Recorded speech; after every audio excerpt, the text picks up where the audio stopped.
और इस बीच बांग्लादेश से एक और बड़ी खबर, चिन्मय दास की जमानत पर सुनवाई आज होगी। 20 वकील चिन्मय दास की पैरवी करेंगे। चटगांव कोर्ट में जमानत के लिए पैरवी करेंगे। 25 नवंबर को इस्कॉन के पुजारी चिन्मय दास गिरफ्तार किए गए थे। देशद्रोह के केस में उन्हें जेल में बंद किया गया और आज बेहद अहम दिन, चिन्मय दास की जमानत पर सुनवाई होनी है। और 20 वकील, इससे पहले हालांकि वकील जो भी थे उन पर भी अटैक किया जा रहा था, लेकिन अब 20 वकील की टीम जो वो पैरवी करेगी जमानत अर्जी की। और देखना होगा कि आज चिन्मय दास की जमानत होती है या नहीं। इससे पहले याचिका खारिज कर दी गई थी और वकील भी जो उनके साथ थे, उनसे उनके केस लड़ रहे थे, उन पर अटैक किया गया था। रैनिक दत्ता हमारे साथ जुड़े हुए हैं। रैनिक, आज एक बड़ा दिन और जमानत पर सुनवाई होनी है। 20 वकील पैरवी करेंगे। अब तक तो हालांकि वकील जो थे उन पर अटैक किया जा रहा था, लेकिन फिर भी अब 20 वकीलों की भारी भरकम टीम जमानत की पैरवी करेंगे। सवाल यही है कि एक बदले से माहौल नजर आ रहे हैं। सेना प्रमुख कह रहे हैं कि भारत के साथ संबंध संतुलित हम करना चाह रहे हैं। अब यहाँ वकीलों की फौज भी मिल रही है। आज चिन्मय दास को लेकर क्या अहम फैसला आ सकता है?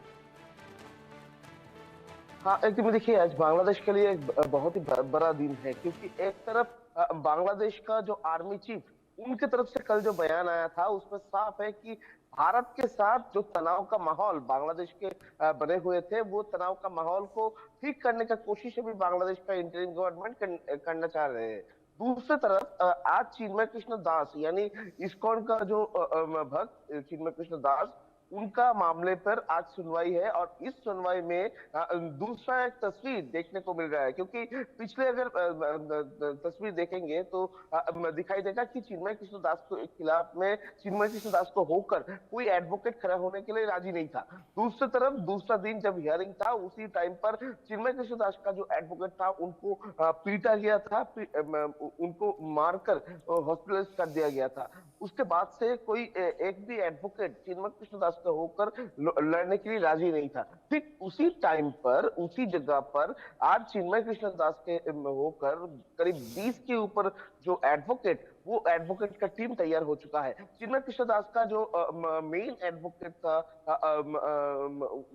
वो कोलकाता में आए थे। कोलकाता में आकर ट्रीटमेंट करवाने के लिए आए थे, मगर कोलकाता में आने के बाद वो खुद बीमार हो पड़े और अभी भी वो हॉस्पिटलाइज ही है। और इसी सिचुएशन में उनकी तरफ से ही एक 20 एडवोकेट का जो टीम, वो टीम तैयार किया गया है उनकी तरफ से ही। आज चिटागांग जो कोर्ट है, उस कोर्ट में ये सुनवाई किया जाएगा।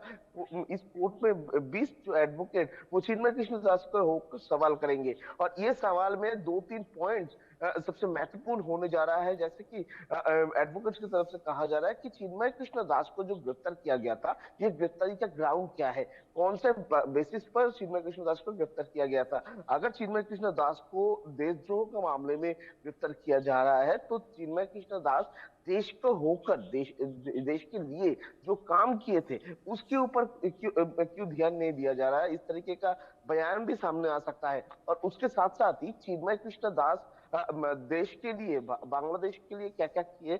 बांग्लादेश का जो जब कोविड पीरियड चल रहा था, उस टाइम पर किस तरीके से बांग्लादेश का जो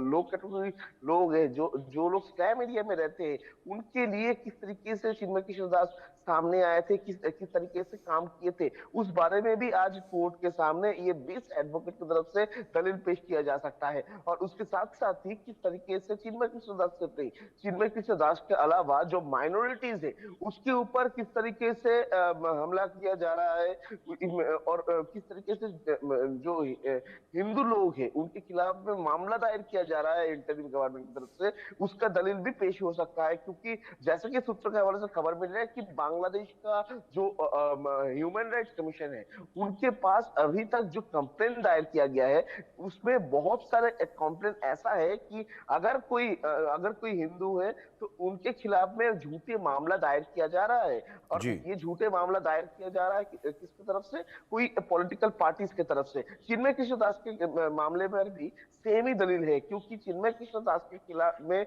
जो कंप्लेन दायर किया गया था वो बीएनपी लीडर की तरफ से कंप्लेन दायर किया गया था, और उसी कंप्लेन के आधार पर ये चिन्मय कृष्ण दास को बांग्लादेश का पुलिस की तरफ से गिरफ्तार किया गया है। तो ये आज ये मामले का सुनवाई में ये दलील भी पेश किया जा सकता है 20 एडवोकेट की तरफ से। तो तस्वीर से साफ है कि एक तरफ चिन्मय कृष्ण दास का होकर पिछले 2 बार जो केस का सुनवाई हुआ था उसमें चिन्मय कृष्ण दास का होकर कोई लड़ने के लिए राजी नहीं था, कोई खड़े होने के लिए राजी नहीं था। ठीक उसी टाइम पर, ठीक उसी जगह पर बांग्लादेश पर आज चिन्मय कृष्ण दास का होकर करीब 20 के ऊपर जो एडवोकेट उनका टीम है, और इसी को देखते हुए आज एक उम्मीद रख सकते हैं कि चिन्मय कृष्ण दास जो कि इस्कॉन का डिवोटी है, वो चिन्मय कृष्ण दास को आज बेल मिलने का एक चांसेस हो सकता है। जी। और दूसरी तरफ अगर देखा जाए तो चिन्मय कृष्ण दास सिर्फ नहीं, चिन्मय कृष्ण दास के साथ साथ जो भी हिंदू लीडर्स है जिनके खिलाफ में इस तरीके का मामला दायर किया गया है,